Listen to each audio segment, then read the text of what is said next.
behalf of the Work Better Now team, I'd like to welcome everybody to Working Better Now, a series featuring a Q&A with a successful business leader. And today I'm really thrilled to be joined by Elisa Miller-Out, who's the managing partner at Chloe Capital. Elisa, thanks so much for joining us. Thanks so much, Rob. Thrilled to be here and proud clients of Work Better Now and really happy to support this initiative. Thanks, Elisa. I think it was already maybe 3 or 4 years ago we met at David Deutsch's, one of David Deutsch's events, which always full of amazing people. Yeah, David's an amazing super connector. Yeah, the President's Council has been a great organization. Yeah, awesome. So, Elisa, let's start out. Tell us a little bit about Chloe Capital. So, Chloe Capital is a movement-driven venture capital firm investing with a gender and diversity lens. We invest in diverse women tech leaders solving the world's biggest problems across climate, education, and health. We take an ecosystem building approach, and we like to transform founders into funders who can then turn around and have big successful exits and turn around and raise up the next generation of underrepresented founders. We do a lot of that ecosystem building work through our accelerator programs, which help create opportunities for entrepreneurs. And we do those all across the country as part of what we call the Invest in Women Tour. So that's just a little bit about us and our fund. If you follow Chloe Capital on LinkedIn like I do, it's incredible how much activity you have going on. Elisa, tell us a little bit about your background. What did you do before Chloe that led to you at Chloe? I'm happy to talk about my journey a little bit because I am both an entrepreneur and an investor. So I spent many years during the early part of my career as a software and tech entrepreneur.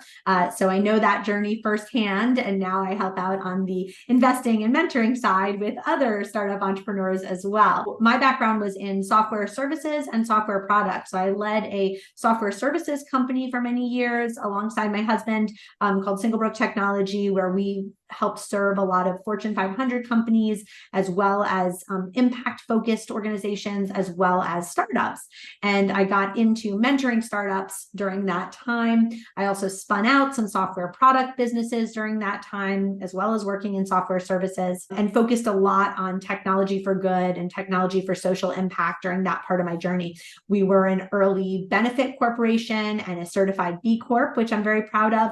We were actually one of the first software companies to get our benefit corp certification in New York State, and we actually helped get that legislation passed as well. So big supporter of the sort of technology for social good movement early on in my career, and that trend has really continued with Chloe Capital as well. Some other hats I wear in the space of kind of mentoring and ecosystem building, which has been a big part of my journey leading up to Chloe Capital. I helped to co-found the latest iteration of Women 2.0, which is now known as Switch, which is a global organization for women in tech. I worked alongside Kate Broderick as we kind of brought that organization's newest iteration into being. And then also have worked more recently as an advisor with New York State, where I help advise at NYSERDA, the New York State Energy Research and Development Authority, with a portfolio of climate tech innovations and programs. So that's a super exciting initiative. And then I also help mentor with the National Science Foundation with a lot of research-based startups that need mentoring early on and need help commercializing their technology. And then that commercialization work extends into my university advisory work as well with Cornell University, where I serve as an entrepreneur in residence with Cornell, based here in Ithaca, New York, where I'm based and where Chloe is headquartered. And there I help work and mentor with a lot of student entrepreneurs as well as alum entrepreneurs from the Cornell community as well. So those are just kind of a few things from my background leading up to my journey as an investor with Chloe Capital. And I've also worked a lot on angel investing as I got into kind of mentoring startups and working with them through various initiatives like different accelerators and competitions across the startup community. I also started to focus on angel investing in some of those companies I was mentoring. And that got me, helped me start building up my track record as an investor as we then went and launched Chloe Capital as a full venture capital firm. And we now have a team of over 30 people all across the country who work on our accelerators as well as work with our portfolio companies. Amazing. It sounds like you must get about 2 to 3 hours of sleep on a good day. I do work pretty much around the clock, but I do try to make sure I get good sleep every night. It's a marathon, not a sprint. You know, you got to take care of yourself and got to have good health practices across this entrepreneurial and investing journey, because it is definitely a challenging one, but also a rewarding one. Absolutely. I couldn't agree more. Tell us, so, funding trends change, they evolve over time for lots of different reasons. What are some of the funding trends that startups need to know about, people looking for capital? Well, I have to say it's been a roller coaster for sure these last few years, no question. When we launched our fund, it was in the middle of a pandemic, so obviously a lot of portfolio companies were dealing with that roller coaster. It was really interesting to see how that affected things. Some companies actually shot through the roof during that period in time, with certain products and services becoming extremely popular, and then obviously others unfortunately had to decline during that time as well, so due to all kinds of factors. And then obviously after that, we ended up, hitting into various kinds of wars and global conflicts, which have led to all kinds of different, supply chain challenges, as well as other kinds of political challenges and instability that has definitely caused a lot of startups that maybe serve different international markets or rely on different international supply chains as part of their work to be impacted. So that's been kind of a roller coaster as well. And then obviously markets have been up and down with various kinds of inflation and various different treasury regulations balancing that out. So that's also caused some various roller coasters for a lot of different companies in different ways as well. Again, both positive and negative. So it's been, I would say, these last few years have no question been a roller coaster. That said, the overall trend right now is that valuations have come down a little bit for startup companies. They were really kind of frothy over the last year or two, and those have sort of come a little more down into reality, which I think is actually a fairly positive trend overall. It does mean that companies do need to be careful about their fundraising process and making sure that they're, balancing out their valuations correctly, but it actually can make it a little bit easier to raise future rounds if your valuation is a little more in the realm of reality, as opposed to starting with a super high, maybe overpriced valuation, and then having to go to a down round later, when market conditions change. So actually having your company priced pretty well at the beginning is not actually a terrible thing for anyone. It also means there's some great opportunities for the companies and the founders that really have that grit and that persistence to really excel, in these environments, and also to be able to attract more talent and attract more really good talent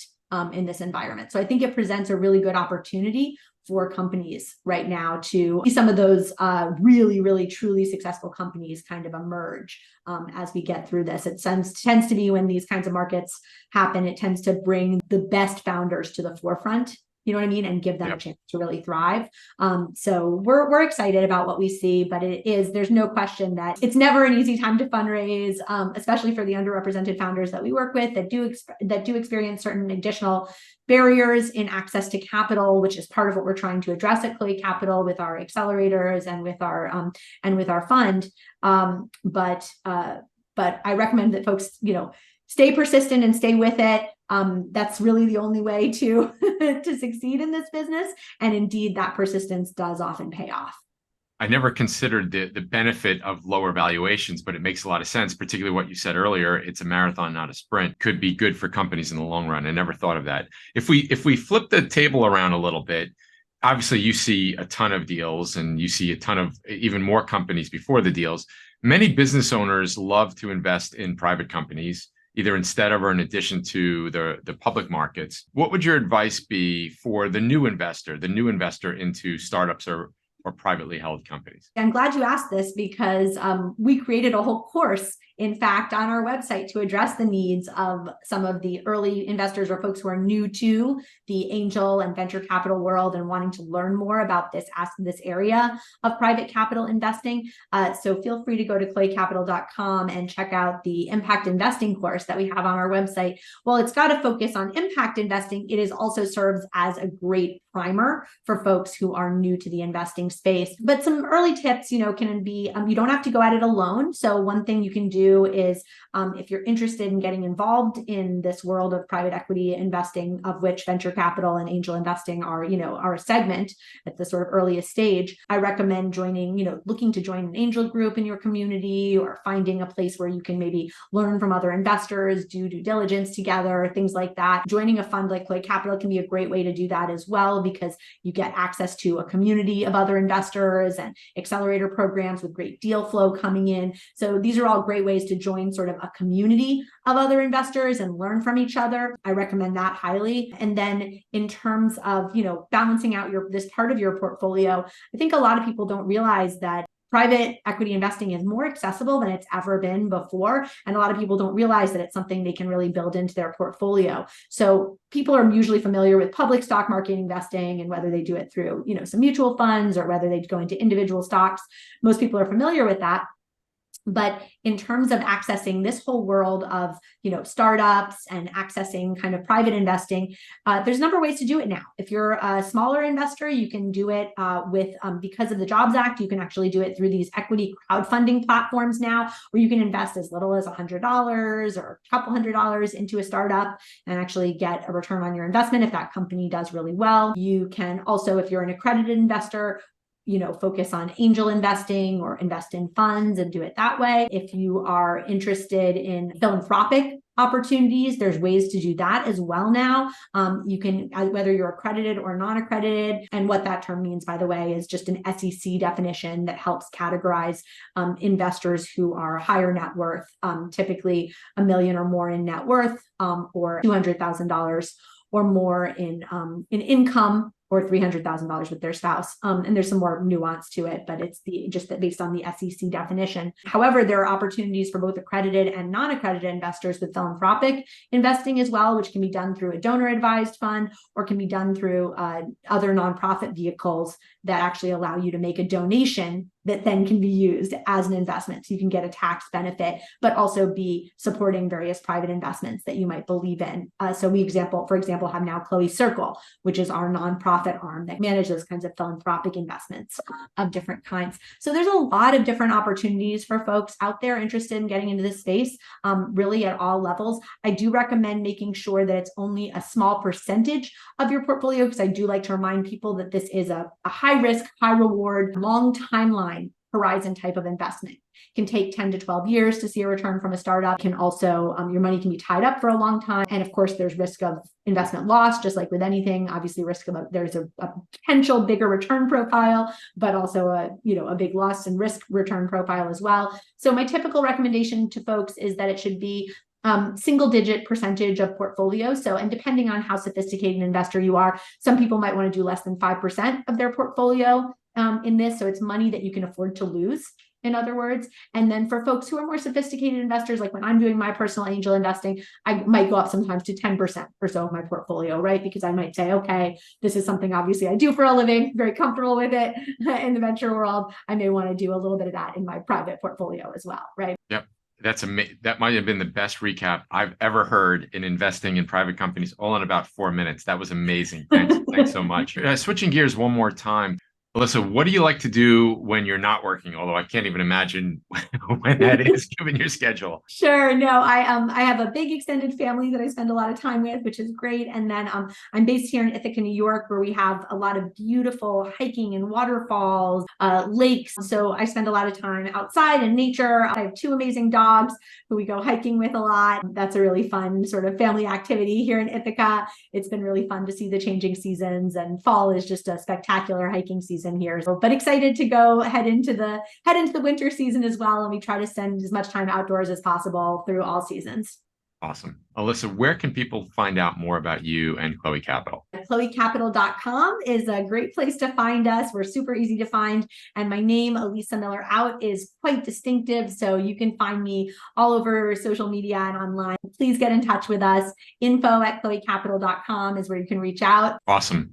Elissa, thanks so much for joining us today and sharing your insights. And thanks so much to our community out there at the Work Better Now world. Thanks so much for watching, and we'll see everybody soon.